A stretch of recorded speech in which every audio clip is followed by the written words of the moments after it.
Hello, this is Dr. Grande. Today's question is, can I analyze the probable cause affidavit in the case of Bryan Christopher Kohberger? Just a reminder, I'm not diagnosing anybody in this video, only speculating about what could be happening in a situation like this. If you find this video enlightening, please like it and subscribe to my channel. In addition, consider supporting me on Patreon.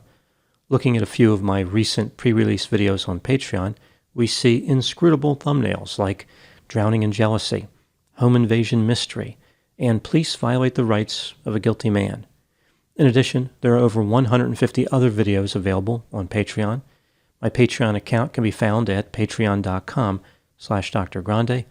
The link is in the description for this video.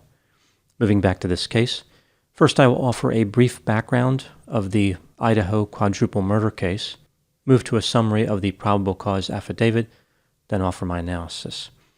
On November 13, 2022, not long after 4 a.m., 4 college students were murdered in a rental home at 1122 King Road in Moscow, Idaho. 2 other female residents of the house were not attacked or injured. After investigating for several weeks, the police came to believe that a man named Bryan Christopher Kohberger was responsible. During the early morning hours of December 30, 2022, he was arrested at his family's home in Albrightsville, Pennsylvania. Bryan was extradited to Idaho. He has been charged with 4 counts of first-degree murder, as well as felony burglary. The police believe that Bryan acted alone. At the time making this video, Bryan enjoys the presumption of innocence, as he remains incarcerated in Idaho. The police really couldn't say much about the case, therefore there was a lot of mystery surrounding what evidence they had or didn't have against Bryan. Some of that mystery was alleviated on January 5, 2023, when the probable cause affidavit was released. Now moving to a summary of the probable cause affidavit. The document starts by describing how the police responded to the King Road rental house where the murders took place. They discovered the bodies of the 4 victims, 20-year-old Xana Kernodle and 20-year-old Ethan Chapin were found on the 2nd floor. 21-year-old Kaylee Gonsalves and 21-year-old Madison Mogan were found in a bedroom on the 3rd floor. Next to Madison's body, the police found a tan leather knife sheath. It looked like it was designed for a K-bar knife, like the kind used by the U.S. Marine Corps. The laboratory eventually found DNA on the button snap for the knife sheath. It came from an unknown male. The affidavit refers to the 2 survivors in the house as DM and BF. Other sources indicated that DM stands for Dylan Mortensen and BF stands for Bethany Funk. Investigators were able to reconstruct some of the timeline. On the evening of November 12, 5 female residents of the rental house, plus Xana's boyfriend Ethan, were out in the town of Moscow. All 6 of them returned to the house by 2 a.m. They were all asleep, or at least in their rooms, by about 4 a.m. Dylan Mortensen told the police that she was awakened at about 4 a.m. by what sounded like Kaylee playing with her dog in a 3rd-floor bedroom. Not long after this, Dylan thought that she heard Kaylee say something like, "There's someone here." The police think it could have been Xana who said this because she was likely awake. She was on a social media platform at 4:12 a.m. and had received a DoorDash delivery at about 4 a.m. In response to hearing the sound, Dylan looked out of her bedroom door, but didn't see anything. She looked out for a second time when she thought she heard crying coming from Xana's room. At this point, Dylan heard a male voice say something like, "It's okay, I'm going to help you." A security camera was mounted to another residence less than 50 feet from the west wall of Xana's bedroom. At 4:17 a.m., the camera captured voices or a whimper followed by a loud thud. Also, there was a dog barking. Dylan heard crying again and opened her door for a 3rd time. She saw a male that she did not recognize walking toward her. He was wearing black clothing and a mask. The man had bushy eyebrows. Dylan was frozen in shock. The man exited out of the sliding glass door. Dylan locked herself in her bedroom. Just outside Dylan's door, the police found a latent shoe print which had a diamond-shaped pattern. This corroborated Dylan's story. The police searched the area surrounding the house looking for additional video. They identified a white Hyundai Elantra which had been in the area.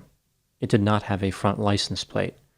The vehicle passed the King Road rental house 3 times before the murders. At 4:04 a.m., the vehicle was captured entering the area for a 4th time. It was seen in front of the King Road residence. The driver completed a 3-point turn and drove east. At 4:20 a.m., the vehicle was captured driving quickly out of the area and was on a road that leads to Pullman, Washington. The police believe that the man Dillon saw was the killer, and the murders took place between 4 a.m. and 4:25 a.m., despite their statement that the vehicle drove away at 4:20 a.m. Believing the killer's vehicle drove toward Pullman, the police looked at video from cameras in that area. They found what appeared to be the same Hyundai Elantra driving toward Moscow, Idaho, just before 3 a.m. The vehicle returned to Pullman at about 5:25 a.m. A Washington State University police officer searched the database for white Hyundai Elantra sedans and found one registered in the state of Pennsylvania to a man named Bryan Kohberger. He lived in an apartment in Pullman, 3/4 of a mile away from where the white Hyundai Elantra was captured on video. The vehicle was registered in Pennsylvania, a state that does not require a front license plate. The police looked at the photograph for Bryan's driver's license and noticed that he had bushy eyebrows and generally matched the description that Dillon provided. On November 18, 2022, 5 days after the murders, Bryan registered the vehicle in the state of Washington, so he changed the registration for that car. Investigators tracked Bryan as he left the state of Washington and drove to Albrightsville, Pennsylvania, where his family lived. He arrived at his family's home on December 16. Cell phone data from Bryan's phone was analyzed on November 13 at 2:47 a.m. This is just over an hour before the murders. Bryan's phone left his apartment in Pullman. The phone stopped reporting to the network that same minute, as if it had been deactivated. The phone reported to the network again at 4:48 a.m. It traveled from the Moscow area to Pullman. This movement was consistent with the movement of the white Hyundai Elantra captured on video surveillance. Cell phone data also revealed something else. On at least 12 occasions from June 2022 through the day of the murders, the phone had been in the area of the King Road house. All of the visits, except for one, were in the late evening or early morning. The cell phone returned to the area of the house at about 9:12 a.m. on the day of the murders. This makes it look as though the killer returned to the scene of the crime. The police in Pennsylvania collected trash from the Kohberger family residence in Albrightsville, Pennsylvania. Bryan's DNA matched the DNA on the knife sheath found at the crime scene. Now moving to my analysis. Based on information from the affidavit and other sources, do I think that Bryan Kohberger is guilty of the murders? Let's take a look at the evidence both for and against the idea that Bryan is guilty, starting with the inculpatory factors. Bryan's DNA was found on a knife sheath next to one of the murder victims. The injuries that the victim sustained are consistent with a knife that would fit in that sheath. The knife was never found. Bryan's vehicle was seen entering the area of the King Road house right before the murders and was seen speeding away right after. Bryan changed the registration of his vehicle 5 days after the murders. Bryan's cell phone was in the area of the King Road house several times in the months leading up to the murders. It was mostly there during hours consistent with stalking behavior. On the night of the murders, his phone stopped reporting to the network not long before the crime and resumed reporting not long after the crime. His phone returned to the area of the King Road house several hours after the murders. An eyewitness in the house was close to the killer and was able to get a good look at him. Bryan matched the description of the man she observed. Not long before his arrest, when the FBI had Bryan under surveillance, they noticed that he washed the inside of his vehicle. They said he did not miss an inch. They also noticed that Bryan would take the trash out of his parents' house at night while wearing surgical gloves. On one occasion, he dumped the trash in a neighbor's garbage container at about 4 a.m. Moving to the exculpatory factors, the killer could have stolen, borrowed, or otherwise obtained the knife sheath from Bryan, or Bryan could have simply touched a sheath owned by the killer. Just because the sheath was in the King Road house doesn't mean that Bryan was also in the house. The man who was presumably the killer was wearing a mask. There's no way to be sure that it was Bryan. The witness saw bushy eyebrows, which Bryan had, but a lot of people have this feature. Somebody could have taken Bryan's phone and his car, or perhaps Bryan was only the driver, like his passenger committed the murders without Bryan's knowledge. It appears as though Bryan was stalking someone at the King Road house, but that doesn't mean he was the killer. As far as Bryan taking the trash out while wearing gloves, perhaps he does not want to get his hands dirty. When considering all the evidence, do I think that Bryan Kohberger is guilty? Yes, I believe he is guilty beyond a reasonable doubt. As I mentioned, he has the presumption of innocence. A jury will have to decide his fate. Moving to the next section, here are my thoughts on a few areas that stood out to me in this case. Item number 1. There is this theory that Bryan was planning the perfect murder. This is supported by him being a PhD criminology student who was described as exceptionally intelligent. I think the probable cause affidavit removes any doubt about this theory. If Bryan is the killer, his motive was based on obsession, revenge, and/or sexual domination, not because he was trying to plan the perfect murder. One amazing aspect of this case is that Bryan was seemingly so functional, yet capable of allegedly committing a crime like this. He stood out as socially awkward, bizarre, and strange, but nobody thought he was homicidal. He didn't have a great disguise, but he had a good disguise. Item number 2. If Bryan is guilty, it amazes me that a highly intelligent PhD student who studied criminology would make so many mistakes. He left his DNA on an item that can be tied directly to the crime. It wasn't like it was on something innocuous, where there may have been a non-homicidal explanation for how it could have ended up there, like some type of consumer good that he touched in a store and then one of the residents bought it and brought it back in the house. It was on something that the killer would have touched. Bryan left his phone on when he visited the King Road house multiple times in the months leading up to the murders. He didn't realize how suspicious it looked that he turned his phone off during the murders. He used his own vehicle to drive to and from the residence of the victims, and he left a witness alive. Item number 3. One of the more confusing elements revealed in the affidavit is the encounter between Dylan and the killer. Why did she lock herself in her bedroom but not call the police? There are several possibilities here. Perhaps there were substances in the area and she did not want to draw the attention of law enforcement. Maybe she had recently used substances and was impaired. She could have wanted to call the police, but her phone was not in the bedroom with her. Maybe Dylan didn't believe that the person she saw was a killer, or that they did anything bad at all. This one doesn't seem to fit with her locking the door, but it is still possible.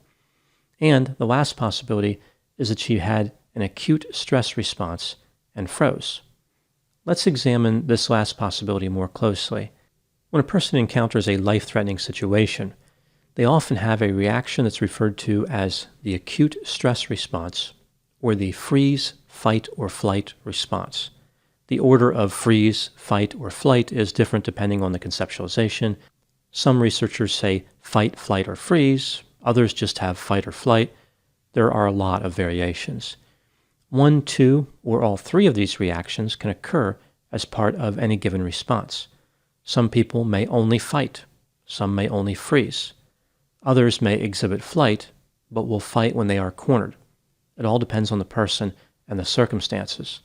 The freeze behavior is referred to as tonic immobility or non-volitional freeze response. The idea behind it is that if an organism freezes, an attacker may lose interest. This is helpful for animals, but not very good for humans. Also, with some animals, the vision of predators is highly dependent on movement, so freezing can make an organism hard to see. Again, this is not really helpful in most confrontations involving humans. If one human is attacking another and the victim freezes, the human who is attacking is not going to look around and say, "Where'd they go?" Human vision is not dependent on movement like we see with many animals. The acute stress response theory is interesting, but even if Dylan had a freeze response, it's very unlikely it would have lasted more than a few minutes. It does not adequately explain waiting for hours. There is no such thing as a deep freeze response. Item number 4. If Bryan was the killer, why did he leave Dylan alive? There are a few possibilities. One, Bryan had tunnel vision and didn't even see her standing there. I think this is unlikely, but technically possible. Two, Bryan had killed the person he intended to kill. His mission was complete. Three, Bryan was physically exhausted. He simply didn't have the energy to commit any more homicides that night. Four, Bryan figured that Dylan had already called the police because any reasonable person would have called the police under those circumstances. With the police already on the way, killing another person would have taken more time that Bryan did not have. This is supported by the fact that he sped away from the scene instead of just driving away at a normal speed. He risked attracting attention when, in reality, he didn't need to. Now moving to my final thoughts. The victims in this case had no idea there was a killer stalking their residence. There was no way for them to predict that one day he would simply walk in or break in and viciously attack them. Again, they didn't even know he existed or was stalking them. They probably felt safe, especially considering how many people were in the house. I imagine it never occurred to them that a crime like this could happen. Sometimes a crime is so brazen, unusual, unexpected, and horrific that it catches people off guard. It enters the realm of the unthinkable. That's my update on the case of Bryan Kohberger. Please put any opinions and thoughts in the comments section. They always generate an interesting dialogue. As always, I hope you found my analysis of this topic to be informative. Thanks for watching.